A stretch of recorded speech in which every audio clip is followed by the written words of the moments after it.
ఏమైనా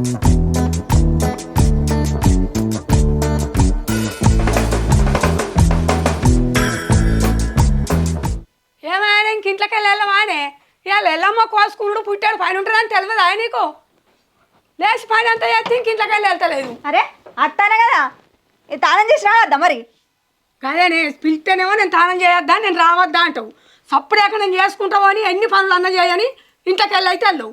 ఇప్పుడు నేను వచ్చినా కదా నాకు పనులు బరువు అవుతాయా చేస్తా. ఇక్కడ బోర్లు ఉన్నాయి తోంపో బోల్లా మాది ఉంటా అవు కానీ ఆ బోల్ నేను తోముతా కానీ ఇక బుచ్చక్క దగ్గరకు అట్టి చేపలు ఉన్నాయి అడుగుపో.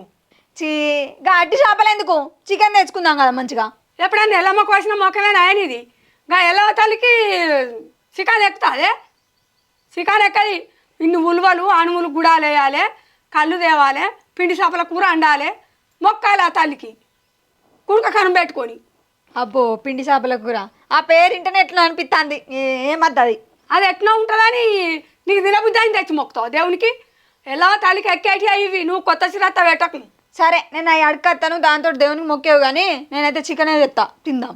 గంతే పో తిండి అంటే సంబరమేనా. నాకు తినబుద్ధి అవుతుంది గిదాన కసీగా ఎల్లమ్మ అక్కడ గది పెడతారా అని ఎందుకు అంటాను చెప్పారా. ఆడ ముచ్చట్లు పెడితే ఆయన ఉండు లేకపోతే